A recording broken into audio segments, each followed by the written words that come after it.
I did not really want to enter into the film industry or in any way until, really high school. I sort of grew up sort of wanting to be a doctor, sort of studying anatomy, physiology, Latin, things like that. So that's what I did in high school.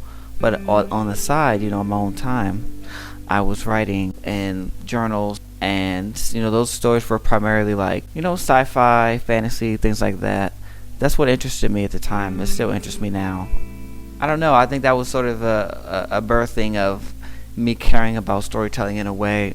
I started to care more about the TV shows I was watching. I started to also notice that everyone that I was seeing on these shows and movies were white, and I felt sensitive to it. I didn't really know why. I just felt bothered, and I felt I wanted to tell stories that I recognized and could be entertained by. I felt like maybe other people might agree with that, but I didn't know if I could ever necessarily make what I was writing. So I did keep writing, but I didn't know what was going to come of it.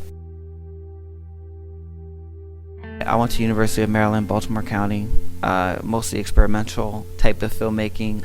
I appreciate that program for giving me the freedom to experiment and get out a lot of emotional things I was feeling. I put it on the screen. They weren't always good or entertaining maybe, but it was cathartic for me to make it. And I think that was just the start of me making personal work. I was still, not really sure about my sexuality, so I was still a virgin at that time. I still didn't really know much. My family, it took them a while to really accept what I was doing and understand why I was doing it. And then, as I'm having a pretty bad day, I wake up one day, a pretty bad day of March of 2014, get a phone call from a woman named Susan Carnival at NYU that I've been accepted. I understood I was hearing life-changing news on the phone as I stood in the back room of a place I hated. And so I did, of course I finished my shift. I didn't quit. I worked another 4 or 5 months there as I prepared to move to New York City. Going to NYU was very intense.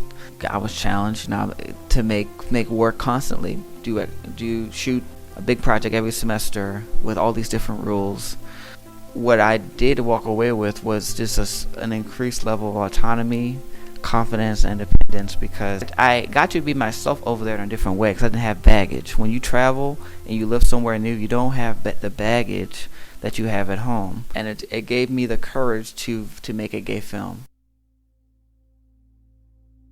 We go through this thing called a master class at NYU, where you show your film in front of all the directing professors and they critique it. It's like 5 of them, and all your classmates are there, and you're there, and you can't speak, and you just kind of sit there for however long they want to talk about your movie. And then it was my turn, and we got a lot of criticism in the movie. I walked out of that this film can't really be salvaged. It was something I made and I could learn from it, but no one really wants to see this. That's sort of the impression I got from the faculty and some of my peers. And I just ended up being really in a dark spot about it. I felt my confidence was really shaken. But that's just how it is. Your first film either goes well or doesn't. But I was really shaken by that. And then it took me a while to really know what to do with that film. I didn't really touch it for months. When I got back, I said, I'm going to re-edit this film and I'm going to put it out to some festivals, because I showed it to other people who weren't filmmakers and they really were touched by it. And I said, you know what? Maybe I need to go outside of these walls of NYU, because that's the film industry. This is film school, and whatever happens in here is this in here. Outside of these walls, none of this matters. And so I need to see if people care about this movie. So I took the time and I edited the movie and I put it out there, and it's had a good run, and we played 18 festivals so far, all over the world. We played in Barcelona, played in Brazil, Canada, across the United States, and people have just been really touched, and I've been touched by their reaction. People came up to me, they've been very kind, and I had help. My family, they finally were on board by that time. They really supported me. After much fighting and sadness, they were on my side fully, and they're definitely on my side now. I want to be someone who is shining a light on communities that haven't been seen before. Showing black queer people is important to me.